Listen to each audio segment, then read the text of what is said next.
우리 에덴 찬양팀하고 우리 비전 콰이어 우리 찬양 너무 감사합니다.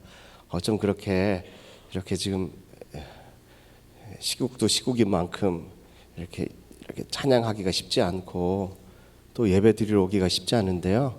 우리 청년들이 이렇게 또 비록 마스크를 쓰고 있지만 이렇게 예배 드릴 수 있도록 우리에게 건강 주셔서 참 감사합니다. 네, 아프고 열나고 뭐 진통 생기고 그러면 드리고 싶어도 드릴 수 없잖아요. 그런데 하나님이 저에게 또 은혜 주셔서 이렇게 예배할 수 있도록 허락하신 하나님 은혜가 얼마나 감사한지 모르겠습니다. 오늘은 예수님께서 부활하신 그래서 부활절. 그래서 저희는요 원래는 안식일을 마지막 날을 일곱째 날에 안식하니라라고 했던 그 안식일을 지켰는데 우리가 예수님께서 부활하시고 난 이후에는 안식 후 첫날, 안식 후 첫날이 지금입니다. 그래서 우리는 우리 기독교인들은요 이제는 안식 후 첫날인 지금 이 주일 주님의 날, 그래서 첫날을 우리 주님의 날로 정해서 우리가 예배하는 겁니다. 매주 52주, 1년에 52주가 늘 부활절, 예수님이 부활하심을 기념하는 축제의 그런 예배이고요. 그래서 오늘은 그래도 그 주 가운데서 우리가 4월 둘째 주에는 부활절, 그래서 이렇게 예배를 드리게 됩니다. 부활한 예수님을 우리가 이렇게 함께 와서 예배하는데요. 여러분들처럼 이렇게 얼굴이 이렇게 좀 어둡고 이러면 주님이 부활하셨다가 여러분들 얼굴 보고 또 실망할 수도 있으니까 우리 옆 사람을 보면서요, 우리 부활하신 예수님을 이렇게 좀 축하하고 감사합니다라는 마음으로 네네 네, 예수님의 부활을 축하합니다. 예수님의 부활이 나의 부활이요, 나의 부활이 예수님으로 인한 부활입니다. 시작.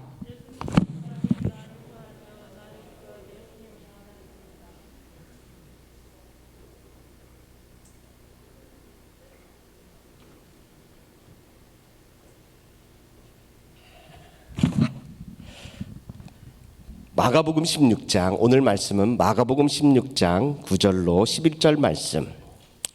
마가복음 16장 9절로 11절 말씀. 저는 하나님의 말씀을 참 좋아하는데요. 특별히 마가복음의 말씀을 너무너무 좋아합니다. 왜냐하면 제가 청년부를 8년을 했는데 8년 동안 사역하면서요. 청년들과 함께 제자 훈련을 했으면 그런 마음이 있었어요. 제자 훈련을 하려고 시작하는데 하나님 어떤 말씀 가지고 제자 훈련하면 좋을까요? 그런 마음, 그렇게 기도하고 있는데요. 저에게 어떤 마음이 이렇게 있었냐면 마가복음의 말씀을 이렇게 감동이 왔어요. 그래서 제가 마가복음의 말씀을 막 읽으면서 너무 좋은 말씀이다. 첫 번째 마가복음을 정한 이유는 마가복음이 다른 복음서보다 가장 짧기 때문에 그렇습니다. 16절밖에 되지 않기 때문에 청년들하고 제자 훈련할 때 마가복음의 1장부터 16장까지 말씀을 보면서 제자 훈련을 8년 동안 거의 제자반을 한 8반 그 정도 한 것 같아요. 한 제자 훈련을 하면 한 1년 정도 걸리는 것 같습니다. 첫 번째 제자 훈련을 할 때는 저보다 나이가 다 많은 그런 청년들이었어요.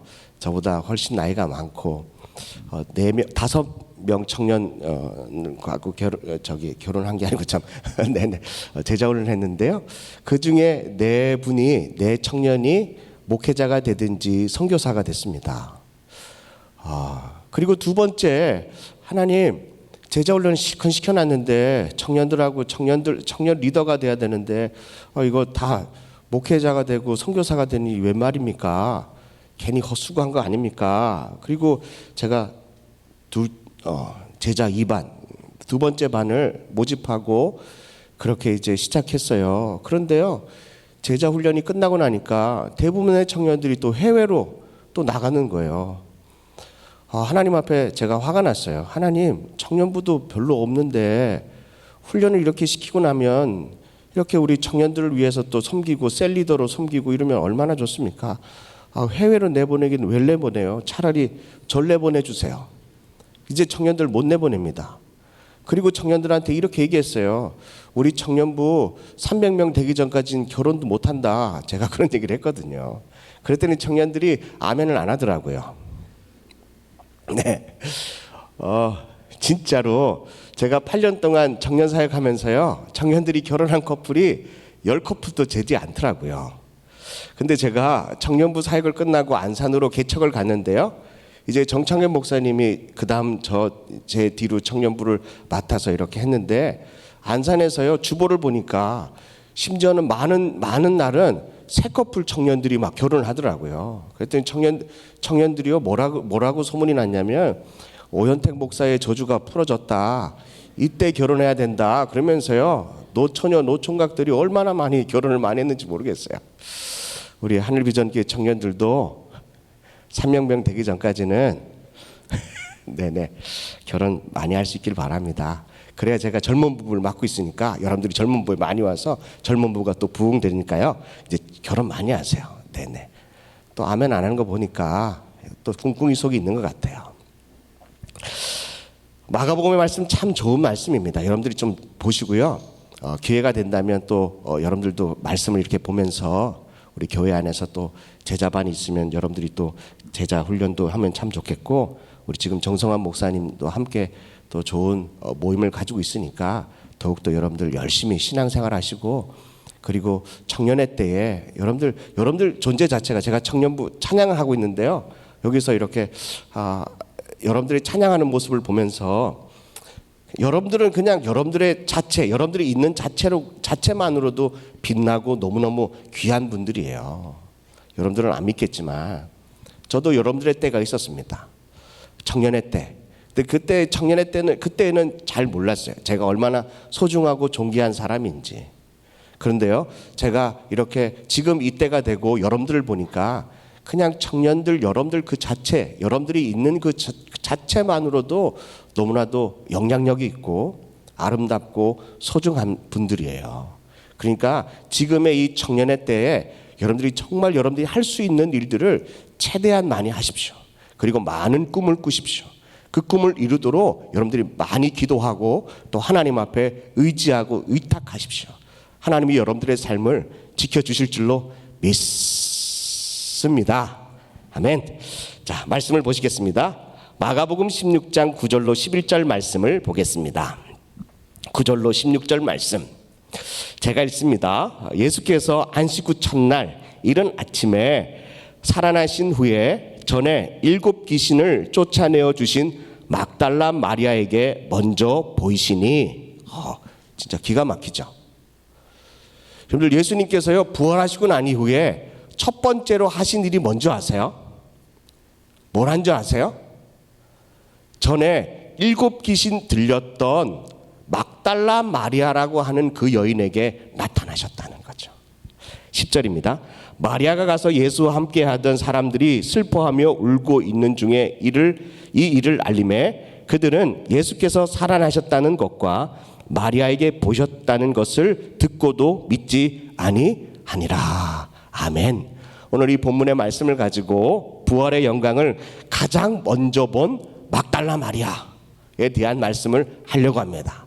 성경에는 마리아라는 이름이 참 많이 나옵니다. 막달라, 더 달라, 계속 달라, 그만 달라, 뭐 많은 마리아들이 있습니다. 그 중에 가장 복된 마리아가 저는 막달라 마리아라고 생각합니다. 예수님을 낳으신 육신의 어머니 마리아도 참 귀한 마리아지만 저는 이 막달라 마리아, 좀 이름부터 참 이게 막 생동감 있지 않아요? 하나님, 막달라 마리아, 계속 달라 마리아, 막달라 마리아. 네네. 저는 이 이름이 참 좋습니다. 막달라 마리아에게 어떤 복이 찾아왔냐? 이 여인에게 예수님이 부활하시고 가장 먼저, 가장 처음으로, 가장 1등으로, 제가 그 청년 때는 뭐라 그러죠? 무슨 바? 처음에 나온 무슨 바라 그러죠? 네네, 1바? 네네, 뭐 하여튼 무슨 바라고 막 그러는데요. 네, 가장 먼저 막달라 마리아에게 예수님께서 나타나셔서 예수님이 부활하신 것을 보여주셨습니다. 저는 이게 너무너무 막 질투가 나도록 너무너무 사모가 되는 거예요. 예수님은 이미 부활하셨습니다. 그런데 예수님이 언제인지는 모르지만, 언제 오실지 모르지만 주님이 다시 오신다고 말씀하셨어요. 다시 오실 예수님을 저와 여러분들이 이제 만날 텐데, 대면할 텐데, 여러분들 가운데 제가 제일 먼저 만났으면 좋겠다는 거죠. 하여튼 아멘 안 하는 거 보니까 네네, 여러분들도 그런 사모함이 있습니까? 주님이 이 땅에 오시면 제가 맨 먼저 막달라 마리아와 같이 맨 먼저 주님을 만나고 주님의 그 품에 탁 안겨서, 주님 엄청 많이 기다렸어요. 엄청 많이 기다렸어요. 저 막달라 현택이에요. 막달라 현택이. 네. 그런데요, 저는 이런 사모함 가지고 오늘 이 본문의 말씀을 전하려고 합니다.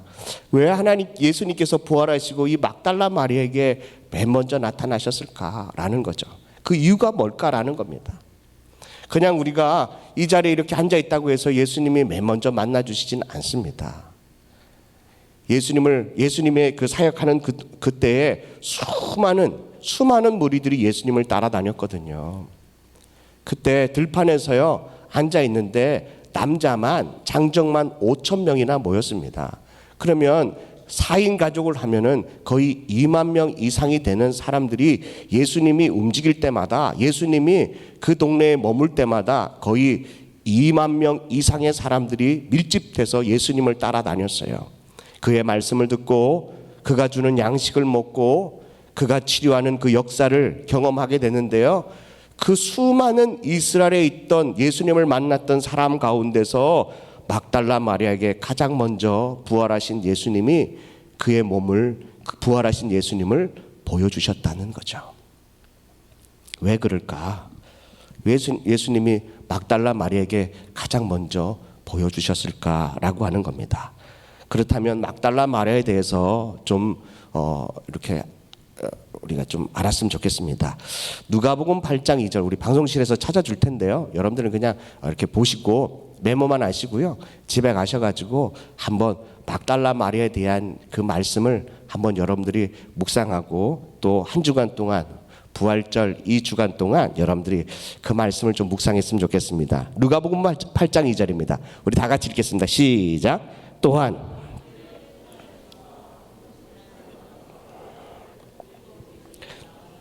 막달라 마리안이라는 마리아와라고 합니다. 여러분들 성경을 한번 보세요. 또한 악귀를 쫓아냄과, 악귀라는 말은 악한 귀신을 얘기하는 거죠. 악귀를 쫓아냄과 병고침을 받은 어떤 여자들 그러니까 이 곧이란 말은 앞의 이야기와 뒤의 이야기가 같은 건데요, 앞의 것을 설명하는데 뒤에 이제 주인이 나옵니다. 주인공이 나오는데 누구냐? 바로 7 귀신이 나간 자 막달라인이라 하는 마리아와라고 하는 것입니다. 그러니까 막달라 마리아는 어떤 여인이라고요? 악귀를 쫓아내고 병고침을 받은 어떤 여자들 중에 7 귀신 들린 여자라는 거죠. 막달라 마리아는 7 귀신이 들렸습니다. 자, 여러분들에게 질문하겠습니다. 7 귀신이 들리면 어떨까요? 7 귀신 갈 것도 없고 그냥 한 귀신 들렸어도요, 어떨까요? 근데 그게 7개다. 상태가 어떨까요? 생각하기도 싫으시죠? 자, 그렇다면 성경에서요, 귀신 들린 사람들은 어떤 행동을 하느냐라는 것을 좀 봤으면 좋겠습니다. 7 귀신 들렸으니까 그냥 소리 지르고 이러겠지, 단순한 그런 게 아니라요, 말씀을 한번 보겠습니다. 누가복음 8장 27절입니다. 여러분들, 누가복음은 누가 썼을까요? 힌트를 드리겠습니다. 누가복음은 누가 썼을까요? 이게 힌트입니다. 네? 누가? 그러니까 누가 썼어요? 네네. 누가가 이 하나님의 성령의 계시를, 감동을 받아서 누가복음을 기술했는데, 누가의 직업은 바로 의사입니다. 제가 왜 지금 이 말씀을 드리냐면, 여러분들, 의사는요 육신의 병을 고치는 사람이에요. 그런데 누가복음에는 특별히 병과 귀신 들린 현상을 나누고 있어요. 누가 나누고 있다고요? 누가가 뭐 하는 사람이라고요? 의사예요. 여러분들 한번 보세요. 제가 배가 아파서 병원에 갔어요. 진찰을 했는데 원인을 알 수 없어요. 그래서 다른 병원으로 갔어요. 다시 진찰을 해보니까 원인을 알 수 없어요. 그리고 종합병원에 갔어요. 진찰을 해보니까 원인을 알 수 없어요. 그리고 각종 검사를 다 했는데도 배 아픈 원인을 알 수 없어요. 그렇다면 이거는 어떻게 설명할 겁니까? 현대의학으로도요, 설명할 수 없는 수많은 병들이 있어요. 누가는 그것을 판단하고 있어요. 그것을 가리고 있어요. 이 사람은 육신의 병이 들린 사람이다. 이 사람은 귀신 들린 사람이다 라고 하는 것을 정확하게 얘기하고 있어요. 그리고 의사이기 때문에 그것을 정말 더 확실하게 이렇게 구분 짓고 있는 걸 보면, 여러분들 누가복음을 자세히 한번 읽어보면요, 누가복음 8장 27절 보겠습니다. 읽겠습니다. 시작. 예수께서 육지에 내려오심에 그 도시 사람으로서 누가 있었대요? 귀신 들린 자 하나가 예수를 만나니, 예수님께서 육지에 내려왔는데 귀신 들린 사람 한 사람을 만났대요. 근데 그 사람이 어떤 사람이냐? 그 사람은 오래 옷을 입지 아니하며, 귀신 들린 사람은 어떤 사람이래요? 옷을 안 입고 다닌대요. 옛날에 제가 어렸을 때 대전에 살았는데요, 대전에요, 비만 오면 어떤 동네 이렇게 예, 정신이 나간 어떤 누나가 막 뛰어다녀요. 아저씨도 뛰어다니고, 비만 오면 그래요. 옷도 제대로 잘 안 입고. 네, 이 귀신 들린 사람은 어떤 사람이라고요? 옷을 오래도록 안 입는데요. 자, 그리고요, 집에 거하지 아니하고 어디에 거한대요? 무덤 사이에 거하는 자라. 귀신이 들리게 되면 어디에 머물게 된다고요? 무덤 사이에 머물게 된다는 거죠. 그런데요, 누가복음 8장 29절입니다. 29절. 이에 예수께서 이미 더러운 귀신을 명하사 그 사람에게서 나오라 하였음이라. 귀신이 가끔 그 사람을 뭐 했대요? 붙잡으면, 귀신에게 붙들림을 받으면 어떤 현상이 일어나느냐? 그를 쇠사슬과 고랑에 매어 지켰으되 그 맨 것을 뚫고 끊고 그 귀신에게 몰려 광야로 나갔더라. 쇠고랑으로 자기 몸을 이렇게 묶어가지고 그 사람을 진정시키려고 하는데요, 그것을 다 끊어버린대요. 귀신 들린 사람은요, 힘이 굉장히 세집니다. 언제요? 귀신에게 붙들렸을 때요. 귀신 들린 그 현상들이 이렇게 나와요. 여러분들 지금 무슨 얘기 하려고, 부활절날 무슨 얘기 하려고 그러냐면, 오늘 막달라 마리아가 어떻게 살았는지에 대하여 말씀드리려고 해요. 7 귀신 들린 이 여인이 어떻게 살았을까라고 하는 겁니다. 또 보겠습니다. 누가복음 이번에는 9장 39절에 보겠습니다. 귀신 들린 사람이 또 나오는데요, 39절에 한번 읽어볼까요? 시작. 귀신이 그를 잡아 갑자기 뭐하게 만들어요? 부르짖게 만들어요. 제가 이렇게 목사로서 이렇게 예배를 이렇게 드리고 있으면요, 뒤에 어떤 분이 와가지고 통성기도 할 때는 통성기도 하고 그러는데, 예배 시간에 뭐 말씀에 은혜되면 아멘 하면 되는데요, 그 분위기하고 그거와 상관없이 막 소리를 지르는 사람이 있어요. 간혹 그런 사람들이 교회에 와요. 오히려 예배를 막 방해하는 사람들이에요. 소리를 지르고 갑자기 막 그냥 이런 사람들을 보면 어떤 사람이라고요? 뭐 들린 사람이에요? 네네네. 자, 또 보겠습니다. 39절. 그를 잡아 갑자기 부르짖게 하고 뭘 일으켜요? 경련을 일으키고 거품을 흘리고요, 심하게 자신의 몸을 상하게 만들고 난 이후에 그제서야 겨우 떠난다라는 거죠. 귀신 들린 사람들은 이런 일들을 비일비재하게 일어납니다. 갑자기 소리를 지르거나 막 발작을 일으키거나 거품을 물거나, 그리고 자신의 몸을 막 자해하는, 막 이렇게 피가 나도록, 더 상하도록, 살점이 막 뚝뚝 떨어져 나가도록 그렇게 자기 자신을 자해하는 사람이에요. 막달라 마리아, 여러분들 어떻게 살았는지 조금씩 이해가 되시죠? 그 여자는 7 귀신이 들렸는데 옷을 제대로 입고 다녔겠습니까? 그리고 그 여인이 집에는 살았겠습니까? 그리고 그 여인이 여러분들과 함께, 우리와 함께 이렇게 예배할 수 있었겠습니까? 갑자기 소리를 지르고 경련을 일으키고 거품을 물고 자기 몸을 자해하는 이 여인을 어떤 사람이 가까이 할 수가 있겠습니까? 누가복음 11장을 또 보겠습니다. 누가복음에는 이런 말씀이 참 많이 나온다고 말씀드렸죠. 11장 14절입니다.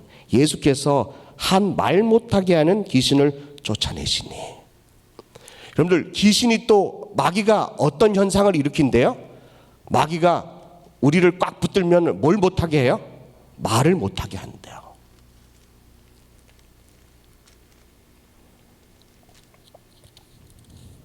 그런데 그 귀신이 나가고 나니까 그 사람이 말을 하게 되는 거예요. 또 누가복음 13장을 보겠습니다. 막달라 마리아는 제대로 된 말을 한 번이라도 해본 적이 있었을까요? 그냥 소리를 지르고 바락바락 악만 썼지 제대로 된 자신의 의사를 한 번도 말한 적이 없을 거예요. 귀신에 들리면 말을 못할 수도 있다는 겁니다. 13절입니다. 누가복음 13절 11절 13장 11절 읽겠습니다. 시작.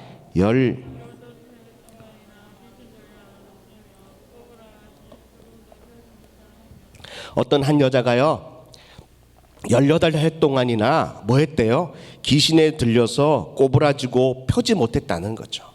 온몸이 비틀어지고 꼬부라지는 현상이 귀신 들리면 일어난다는 겁니다.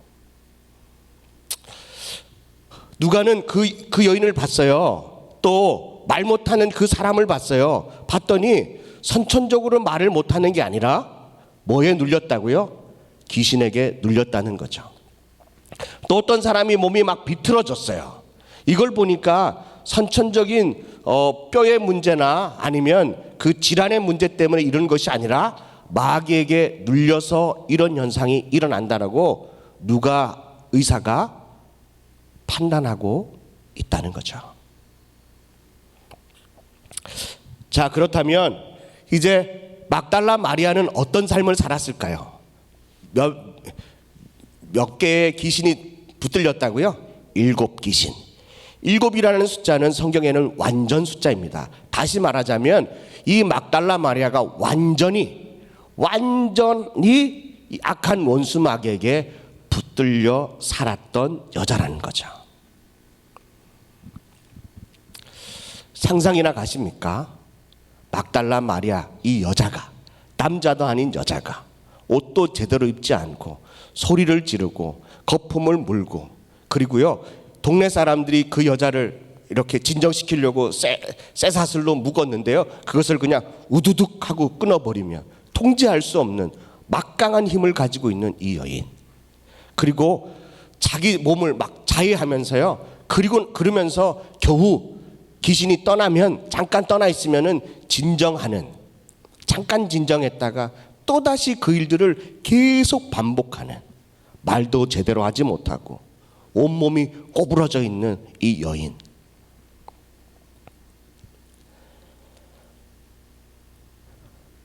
주님이 그 동네를 지나가는데 막달라 마리아라고 하는 이 여인을 붙들려 있던 7 귀신을 쫓아내 주시는 거예요. 사랑하는 청년 여러분, 여러분들은 어디에 잡혀 있고 눌려 있으십니까?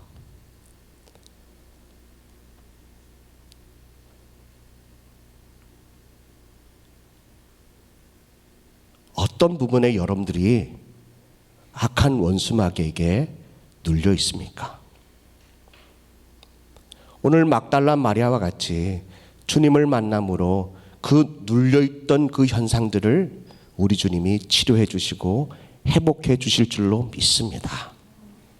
그리고 그 부분을 주님 앞에 내보내세요. 청년부 특별 새벽기도를 한 적이 있었습니다. 40일을, 처음에는 일주일을 했는데요. 어떤 청년이 목사님 하는 김에 40일 하면 어떨까요? 그러더라고요. 그거 좋다. 그냥 대답만 하고요. 저는 뒷감당을 제가 해야 되는 줄 모르고 그냥 하자 그랬습니다. 그랬더니요 40일을 하게 됐어요. 정말 쉬운 일이 아니었습니다. 5시에는 본당에서 우리 새벽 예배 끝나고요. 끝나고 나면 우리 하늘홀에 가서, 그때가 그 장소가 바로 청년부 예배실이었거든요. 6시 되면은 청년들하고 또 예배를 드립니다. 그러니까 새벽 예배를 2판이나 40일을 드렸습니다. 한 판은 본당에서, 한 판은 청년부 예배실에서요. 그런데 제가요, 어느 한 머리를 이렇게 깎으려고, 머리카락을 이렇게 깎으려고 이렇게 갔는데 저희 교회 집사님이세요. 예, 저희 집에서 가까운 데 있어서요. 지금은 이제 목회자가 됐는데 그 집사님 집에 이렇게 그 실장님이라 그러죠.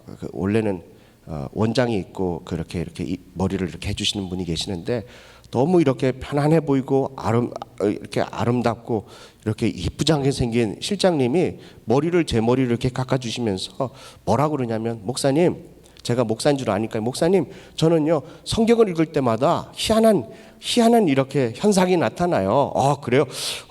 그게 무슨 현상이에요? 그래 물었어요. 그랬더니요, 목사님, 제가 머리 다 깎고 한번 보여드릴게요. 그래요. 그래서 마가복음을 이렇게, 예를 들어서 성경책을 딱 보더니요, 예수께서 안식 후 첫날 이른 아침에 살아나신 후에 전에 7 귀신을 쫓아내신 이렇게 성경을 쭉 읽는데 갑자기 혀가 대빨이 나오는 거예요. 그리고 한글을 안 읽고 이상한 소리를 막 내는 거예요. 혀가 그냥 너무 대빨이 나오는 거예요. 대빨이라는 말을 여러분들이 이해할 수 있길 바랍니다. 잔뜩 나왔다는 얘기죠. 네네. 왜 그럴까? 그리고 제가 이제 네, 알겠습니다. 잘 봤습니다 하고요. 네. 그리고 저희가 월요일부터 새벽 예배, 청년부 새벽 예배 하니까 오세요. 목사님 집이 너무 먼데요. 한참 먼데요. 아주 그냥 지방에 사는데요. 매일마다 이렇게 출근해요. 그러면 일찍 출근하도록 그렇게 오세요. 그랬어요. 그래서 새벽 예배 6시에 이제 청년부 새벽 예배가 설교가 끝나고 이제 불을 끄고 우리 청년들은 앞으로, 기도하실 분들은 앞으로 강단으로 오세요라고 했어요. 그런데 갑자기 저 뒤에서 문이 스르륵 열리더니 그 분이 오시는 거예요. 그렇게 청년들이 막 우르르 앞으로 나오니까 그분도 그냥 상황도 모르고 그냥 앞으로 나왔어요. 그래서 저는 이제 설교가 끝나고 목이 마르니까 우리가 지금의 카페 자리에 정수기가 있으니까요, 물을 한컵 뜨려고 이렇게 갔는데요, 제가 저기서 이제 걸어서 자꾸 오는데요, 무슨 소리가 들리냐면 누가 욕하는 소리가 들려요. 청년들이 기도하면서 욕하진 않을 텐데 막 심하게 욕을 해요. 점점점 물컵을 들고 가까이 오는데 그 욕이 더 선명하게 들리는 거 있죠. 도대체 어떤 욕을 하지 하면서 제가 왔는데요, 그분인 거예요. 벽에, 청년부 그 십자가 바로 밑에 벽에 붙어가지고요 욕을 하는데요, 네가 나 죽이려고 하냐 이러한, 그러더라고요. 그때 저는 처음 봤어요. 통성기도 시간에 욕하는 여자를 처음 봤어요. 그러면서 제가 마음이 막 화가 나더라고요. 제가 그랬어요. 엄마한테도 그런 욕을 안 들었는데 막 화가 많이 올라오더라고요. 그래서 내가 딱 보면서 저분이 그 시기 한 줄 알았어요. 그래서 내가 예수 이름으로 명하노니 욕하는 입을 그냥 예수 이름으로 다물지어다. 제가 화가 많이 나니까 강냉이가 뽑아질지어다. 그러니까요, 이분이 이러는 거예요. 이상한 현상이 막 일어나요. 네.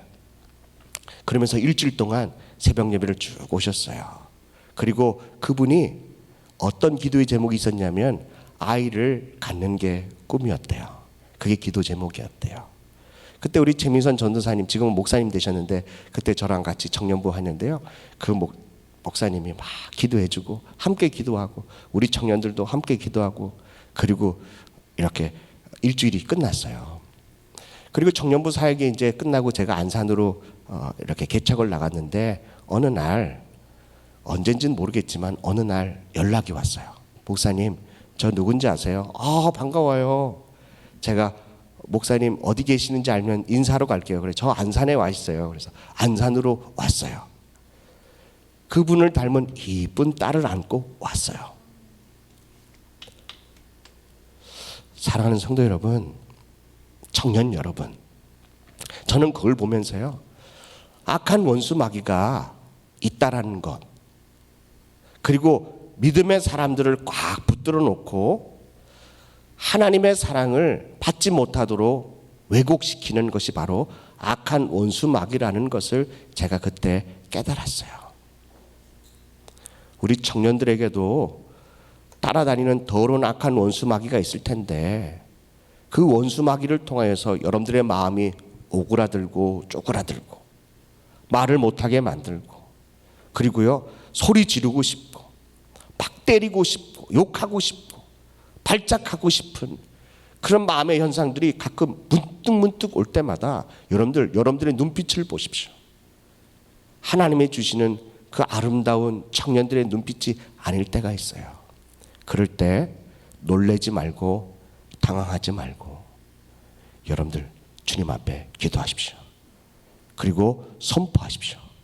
내가 나사렛 예수를 명하노니 더러운 귀신은 떠나갈지어다.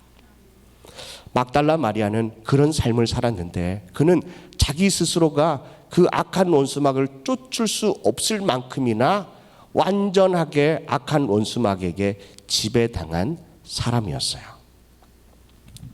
예수님이 그 여인을 치료해 주셨습니다. 자, 그걸로 인해서 예수님을 부활하고 난 이후에 예수님이 이 막달라 마리아에게 처음 나타났냐, 그 이유만으로 그렇게 나타난 것은 절대로 아닙니다. 이제 말씀의 본론으로 들어가도록 하겠습니다. 네, 말씀을 한번 보겠습니다. 누가복음 8장 2절 아까 읽었는데요. 우리 2절 3절 읽겠습니다. 자, 시작. 또한 악귀를 쫓아내심과 병 고침을 받은 어떤 여자들 곧 7 귀신이 나간 자 막달라인이라 하는 마리아와 3절입니다. 3절은 여러분들이 읽으세요. 시작. 헤롯의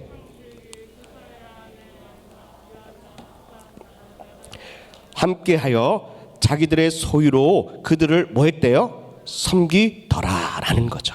여러분들 2절과 8장 2절과 3절의 말씀에 보면 예수님 앞에 은혜를 받은 특별히 7 귀신 나간 막달라 마리아와 그리고 헤롯의 청지기 구사의 아내 요한나와 수산나와 다른 여러 여자들과 함께 자기들의 소유를 가지고 어떻게 했대요? 예수님과 제자들을 섬겼다는 거예요. 여러분들 막달라 마리아가 돈이 있었겠습니까? 막달라 마리아는요, 이름은 막달라 마리아인데 가진 게 하나도 없단 마리아예요. 왜냐하면 7 귀신 들려가지고 그는 정상적인 삶을 전혀 살 수 없었어요. 그런데도 불구하고 그가 가지고 있는 게 뭔지는 모르겠지만 예수님과 제자들을 자기가 가지고 있는 것으로 주님을 섬겼다는 거죠. 이 정도는 우리도 할 수 있어요. 여러분들도 여러분들이 가지고 있는 달란트로 하나님을 섬길 수 있어요. 그 정도는 할 수 있어요. 그것 가지고 예수님을 만날 수 있는 건 아니라는 거죠. 자, 두 번째 말씀을 보겠습니다. 누가복음 23장 27절. 누가복음 23장 27절입니다. 여기서부터 막달라 마리아가 어떤 헌신된 삶을 살았는지 이제 나오게 됩니다. 23장 27절입니다. 읽겠습니다. 또 백성과 및 그를 위하여 가슴을 치며 슬피 우는 여자의 큰 무리가 따라오는지라. 28절 예수께서 돌이켜 그들을 향하여 이르시되 예루살렘의 딸들아 나를 위하여 울지 말고 너희와 너희 자녀를 위하여 울라라고 말합니다. 27절에 뭐라고 말합니까? 예수님이 가는 곳 골고다의 언덕을 걸어가는 그 걸음마다 여인들이요 뭐 했다고요? 가슴을 치며 슬피 울었다는 겁니다.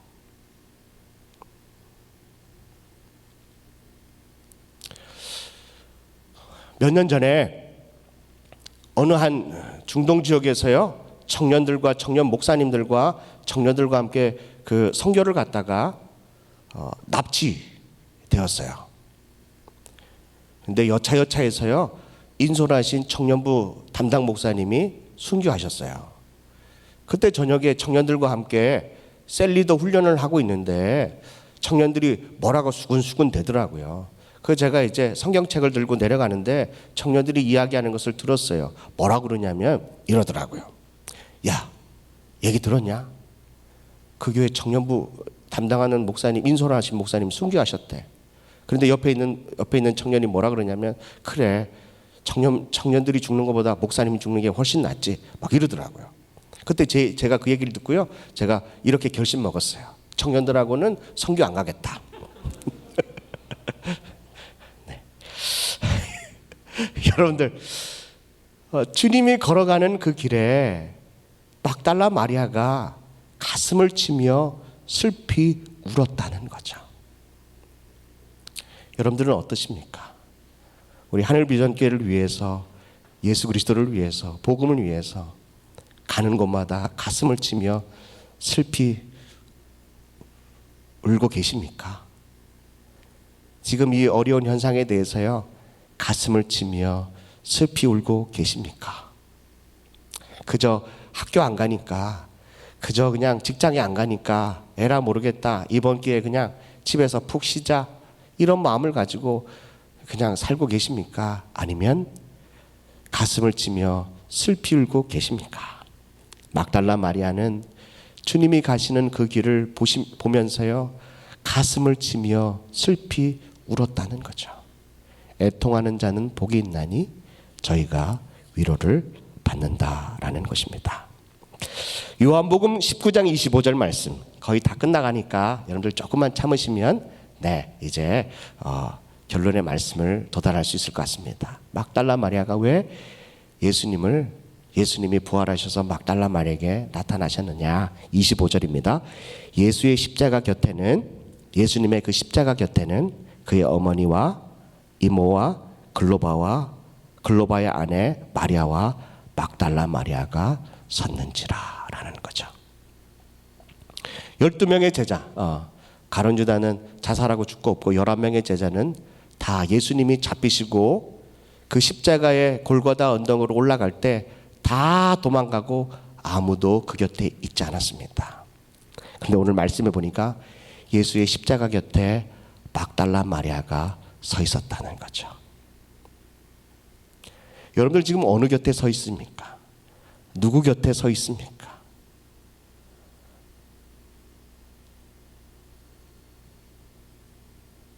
교회가 어려우면, 내 자신이 어려우면, 환경이 어려우면 도망가기 일쑤입니다. 회피하려고 합니다. 그리고 등을 지고 달려갑니다. 막달라 마리아는요, 예수님의 그 십자가 곁에 서 있었다는 거죠. 어느 누구도 그 곁에 서려고 하지 않았던, 심지어는 제자라고 하는 사람들도 다 도망가고 없는데요, 7 귀신 들렸던 이 막달라 마리아는 예수님의 그 십자가 곁에 서서 가슴을 치며 울었다는 거죠. 가장 힘들 때, 가장 어려울 때 그의 곁에 설 수 있는 사람. 제가 이 설교를 청년부에서 한번 설교한 적이 있었습니다. 그리고 제가 안산으로 막 가고 있는데요, 어떤 한 청년이 저에게 장문의 문자를 보냈어요. 목사님이 이제 청년부를 그만두고 안산으로 가기 전에 수련회를 했었어요. 마지막 수련회를 8월 달에 하고 제가 8월 셋째 주에 8월 15일을 껴서 수련회를 하고, 항상 그렇게 하죠. 네네. 여러분들도 그렇게 할 거예요. 그리고 그 다음 주에 이제 이사를 해서 안산으로 개척을 하러 갔는데요. 그리고 몇 년 있다가 청년부 설교를 부탁받고 제가 와서 이 설교를 하고, 어떤 설교를 했는데요, 이 본문의 설교는 아니더라도 다른 설교를 했는데, 저에게 장문의 문자가 왔어요. 청년 중에요. 목사님, 청년부 수련회 때 그냥 제가 친하게 지냈던 모든 오빠들, 언니들이 다 이렇게 떠나고 홀로 남았었대요. 너무너무 힘들었는데 청년부 수련을 하면서요. 그때 제 아내가 이렇게 안아주면서 외로워 보이니까 제 아내가 이렇게 그 자매를 이렇게 꼭 안아줬대요. 그런데요, 그 품이 너무나도 이렇게 위로가 되었는지 밤새도록 콧물 눈물을 흘리면서요 그렇게 울었다는 거죠. 그렇게 울고 나니까 얼마나 마음이 편한지 청년부에 뿌리를 내리고 정말 열심으로 청년부 생활을 하고 있다라고 그런 문자를 보내고 너무 감사하다고 그러더라고요.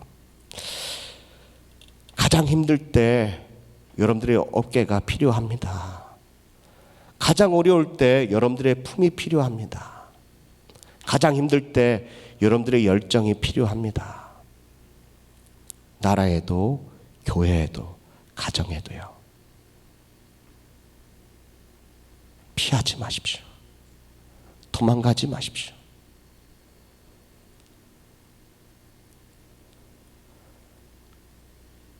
막달라 마리아는 주님이 나를 고쳐주신 그 은혜가 감사해서 예수님의 그 십자가 곁에 가슴을 치며 울며 자신의 몸을 그전에는 그렇게 자의했던 그런 이 여인이 이제는 주님을 위하여 울기 시작합니다. 십자가의 곁에 서서요.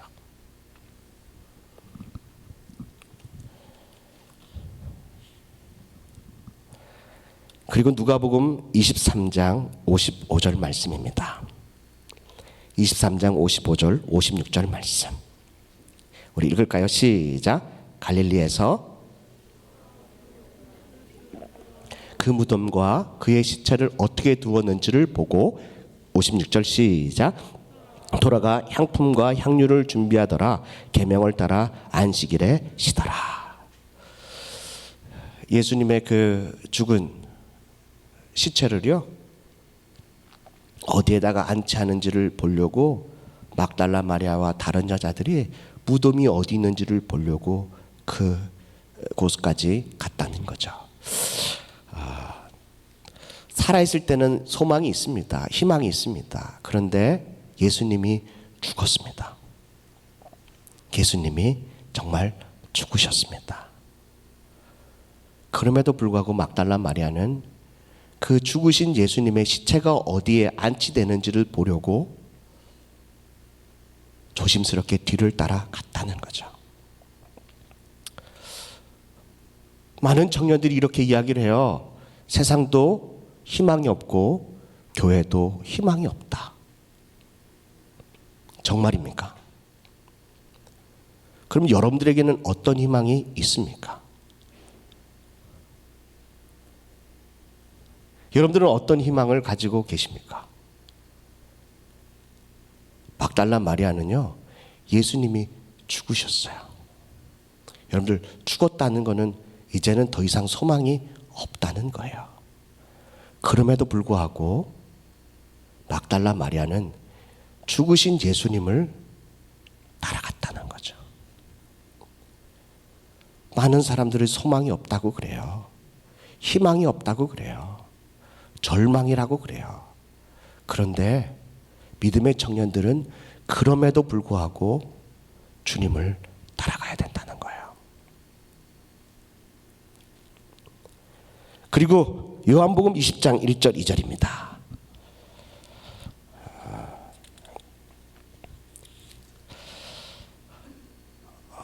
안식 후 첫날 일찍 아직 어두울 때에 막달라 마리아가 무덤에 와서 돌이 무덤에서 옮긴 것을 보고 2절입니다.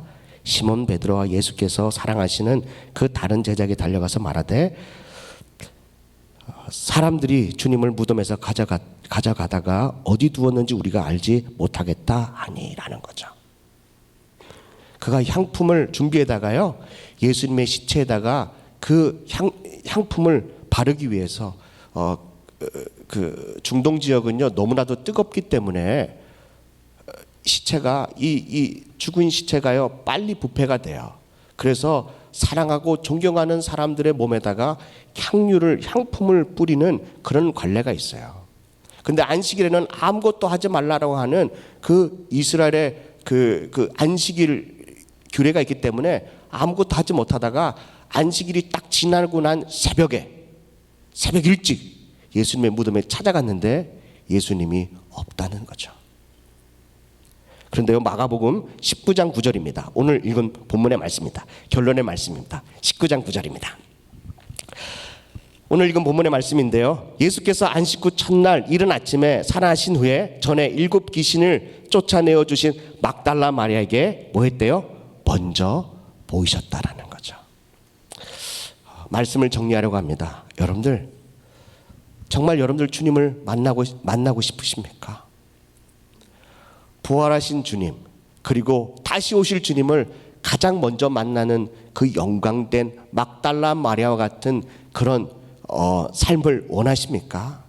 그렇다면 지금 이대로는 만날 수가 없습니다.